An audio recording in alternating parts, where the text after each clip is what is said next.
ఎన్టీఆర్ గారి సినిమా దేవర తెలుగునాట ఎంత పెద్ద ఘన విజయం సాధించిందో మనం చూసాము. అయితే ఇటీవల కాలంలో అది జపాన్లో కూడా రిలీజ్ అయింది. అయితే మరి అక్కడ కలెక్షన్స్ పరంగా ఎలా ఉంది? ఎన్టీఆర్ గారికి అయితే అక్కడ ఫ్యాన్స్ మాత్రం చాలా ఎలా ఉన్నారో మనకు అందరికి తెలిసింది, ఎందుకంటే RRR టైంలో మనం చూసాము. సో ఇప్పుడు మరి దేవర గురించి ఎక్కడ కూడా ఏం వినిపించట్లేదు న్యూస్. మరి ఇంతగా ఆ సినిమా అక్కడ హిట్ అయిందా లేదా అనేది మనకు తెలియజేయడానికి మనతో పాటు ఉన్నారు ప్రముఖ సీనియర్ జర్నలిస్ట్ యజ్ఞమూర్తి గారు. నమస్కారం సార్. నమస్తే సరే సార్. దేవర ఇక్కడ తెలుగునాటనైతే మంచి భారీ కలెక్షన్స్ అయితే సంపాదించి పెట్టింది. ఇటీవల మొన్న మనం చూసుకున్నట్టయితే జపాన్లో రిలీజ్ అయింది దేవర. మరి ఇప్పుడు అక్కడ కలెక్షన్స్ పరంగా ఎలా ఉంది ఏంటి సార్ అసలు? దేవర మార్చి 28వ తేదీన జపాన్లో రిలీజ్ అయింది.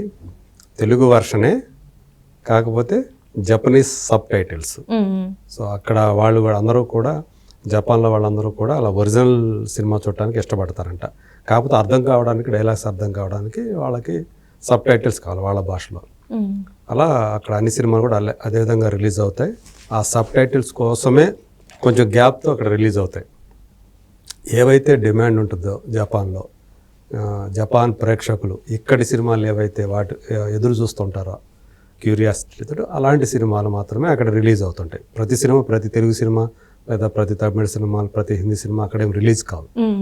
ఇక్కడ ఏదైతే పెద్ద విజయం సాధించాయో అక్కడ జపనీస్ ప్రేక్షకులు ఏ సినిమా చూడాలని చెప్పేసి ఆసక్తిని కనపరుస్తూ ఉంటారో ట్రెండ్స్ ద్వారా తెలిసిపోతుంటుంది, సోషల్ మీడియా ట్రెండ్స్ ద్వారా. అలాంటి సినిమాలు మాత్రమే డిమాండ్ ఉన్నాయి అనుకున్న వాడే రిలీజ్ చేస్తారు. ఎందుకంటే ఈ ప్రాసెస్ అంతా కూడా తలనొప్పి వ్యవహారం. మళ్ళీ అక్కడికి వెళ్ళి ప్రమోట్ చేయాలి దాన్ని, అది ఖర్చుతో కూడుకున్న వ్యవహారం. ఫర్ ఎగ్జాంపుల్ ఇప్పుడు దేవర సినిమాకి వచ్చేటప్పటికి జూనియర్ ఎన్టీఆర్ అలాగే కొరటాల శివ ఇద్దరు కూడా వెళ్ళారు.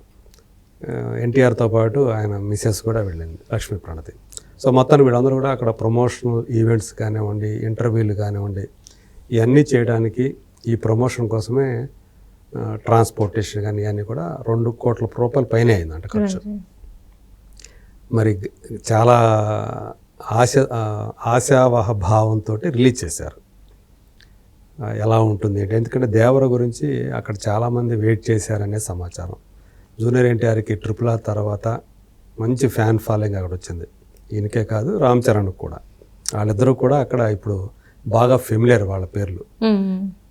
తెలుగు కొంతమంది జపనీస్ ఆడియన్స్ అక్కడ వాళ్ళు తెలుగు కూడా నేర్చుకుంటూ ఉన్నారు. సో ఎన్టీఆర్ వెళ్ళినప్పుడు ఒక అమ్మాయి అయితే తెలుగులో మాట్లాడింది. తెలుగులో ఆయనతోటి క్యూట్గా తెలుగు నేర్చుకుంటుంది. కాపీ రైటింగ్ బుక్ ఇచ్చింది, నేను నేర్చుకుంటున్నాను తెలుగు అని చెప్పేసి జూనియర్ ఎన్టీఆర్కి. సో ఇలాంటి క్రేజీ వాళ్ళు సంపాదించుకున్నారు RRR తోటి.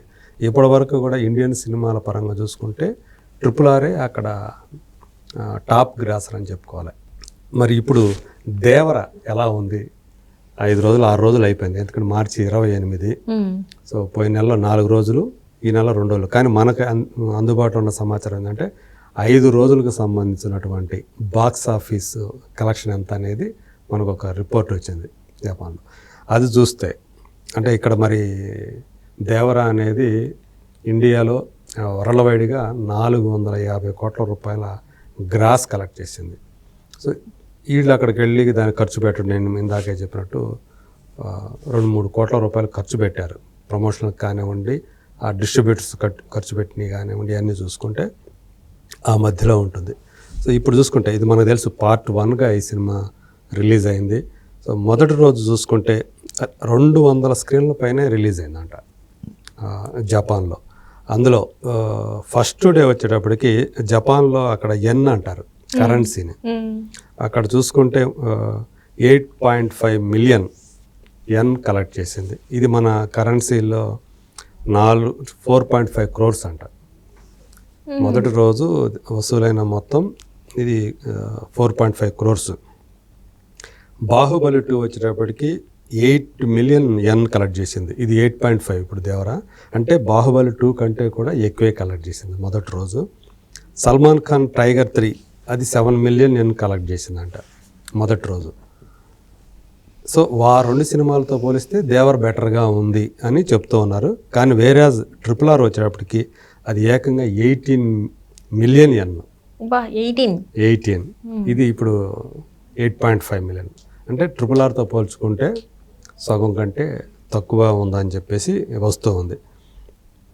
అయితే ఇది ఇందులో RRRకి ఎందుకంటే రాజమౌళి ఉన్నాడు, మల్టీ స్టార్ కాబట్టి ఆ స్థాయిలో క్రేజ్ సంపాదించుకొని అంతగా వచ్చిందని చెప్పేసి చెప్తూ ఉన్నారు. ఇక వీకెండ్కి వచ్చేప్పటికి అంటే 30వ తేదీ మార్చి ఫస్ట్ 3 days ఏదైతుందో వీకెండ్ అనుకుంటామో 28, 29, 30 ఇవి వచ్చినప్పటికి 9.6 crores అంటే ఇండియన్ కరెన్సీలో. మొదటి రోజు 4.5 crores వస్తే 3 రోజులు కలిపి 9.6 కోట్ల రూపాయలు వసూలు చేసింది. అదే వాళ్ళ కరెన్సీలో చూసుకుంటే 18.25 మిలియన్ yen కలెక్ట్ చేసిందని చెప్పేసి మన ట్రేడ్ వర్గాల వాళ్ళు అందిస్తున్నటువంటి సమాచారం. సలార్ కంటే జవాన్ సినిమా కంటే ఇది ఎక్కువ అని చెప్పి చెప్తున్నారు. అంటే సలార్ కూడా 18.25 మిలియన్ yen కలెక్ట్ చేసిందంట. అంటే ఈక్వల్ అయింది సలార్తో పోలిస్తే. కానీ జవాన్ వచ్చేటప్పటికి ఇంకా తక్కువ, అది 16.5 మిలియన్ అంట ఫస్ట్ వీకెండ్. కానీ వీటన్నిటితో పోల్చుకుంటే RRR ఎక్కడో ఉంది, అది first weekend 45 million yen. So ఆ రేంజ్ ఇది RRR అనేది. సో అంటే ఇప్పుడు దేవర్ అనేది పర్వాలేదు అన్నట్టుగానే ఉందని చెప్తున్నారు. సో ఇప్పుడు 5 daysకి వచ్చేటప్పటికి మన దగ్గర ఉన్న సమాచారం ప్రకారం 24.7 మిలియన్ yen కలెక్ట్ చేసింది దేవర. సో 5 రోజులకి అయ్యేటప్పటికి, అంటే 5 రోజులు అంటే మనకి ఏప్రిల్ 1 వరకు మన దగ్గర రిపోర్ట్ ఉంది. ఇండియన్ కరెన్సీలో చూసుకుంటే ఇది 13 కోట్లు అని చెప్తున్నారు. సో అట్లా అంటే 5వ రోజు ఏప్రిల్ 1 అనేది వర్కింగ్ డే, అంటే సోమవారం 3.2 మిలియన్ yen వచ్చింది అంట ఆ రోజు. సో ఇట్లా దీన్ని బట్టి చూస్తుంటే ఎన్టీఆర్కి అక్కడ మంచి ఆదరణే ఉంది. ఇవన్నీ వర్కింగ్ డేలో కూడా బాగానే వచ్చింది అని చెప్పి చెప్తున్నారు. సో ఏదేమైనప్పటికీ కూడా మొదటి 5 రోజుల్లో 13 కోట్ల రూపాయలు రావటం అనేది చిన్న విషయం కాదు. అంటే యుఎస్లో మనకు వచ్చే కలెక్షన్ ఎట్లా ఉందో ఆ రేంజ్లో ఇక్కడ ఉన్నట్టే మనకు అనిపిస్తుంది. వెరాజ్ ఇంకా అమెరికాలో కూడా ఇంత రాలేదనుకుంటా దానికి ఈ కలెక్షన్. సో ఆ రకంగా చూసుకుంటే జపనీయులు దేవరని బాగానే ఆదరిస్తున్నారు అని మనం అంచనా వేసుకోవచ్చు. ఎందుకంటే RRR అనేది దాని కాన్వాస్ వేరే, అసలు దాన్ని దీనితో పోల్చడానికి లేదు. రాజమౌళికి ఉన్నటువంటి ఆ క్రేజ్ అమేయమైందని చెప్పాలి. సో అందు గురించి, ఎందుకంటే వాళ్ళు ఆల్రెడీ బాహుబలి 2 చూశారు కాబట్టి దాంతో వచ్చిన క్రేజ్ తోటి ఆ RRR అనేది ఆ విధంగా ఆ రేంజ్లో సంపాదించి పెట్టింది కలెక్షన్ని. సో ఇక్కడ చూసుకుంటే సో ఇది పర్వాలేదు, నాట్ బ్యాడ్ అన్నట్టుగానే కలెక్షన్ ఉంది అని చెప్పేసి చెప్తూ ఉన్నారు. సో మొత్తానికి మన తెలుగు హీరోలు, సౌతే కాకుండా పక్కన పెడితే మన తెలుగు హీరోలకి ప్రభాస్ కానివ్వండి, ఇప్పుడు రామ్ చరణ్ కానివ్వండి, జూనియర్ ఎన్టీఆర్ కానీ, వీళ్ళ సినిమాలకి అక్కడ అంటే ఎదురు చూస్తున్నారు, మంచి ఆదరణ లభిస్తూ ఉంది. కాకపోతే ఏంటంటే మనం కల్కి మాత్రం ఆశించిన రీతిలో అక్కడ ఆడలేదు. వాళ్ళకి ఎందుకనో ఈ సైన్స్ ఫిక్షన్ అనేది, అంటే మహాభారతంతో లింక్ చేసి చెప్పడంలో మనకి ఫెమిలియర్ అయినట్టు మహాభారత బదులు అశ్వత్థామ గురించి వాళ్ళకి ఎక్కువ తెలియదు కాబట్టి అది వాళ్ళు కనెక్ట్ కాలేదని చెప్పేసి రిపోర్ట్లు వచ్చాయి.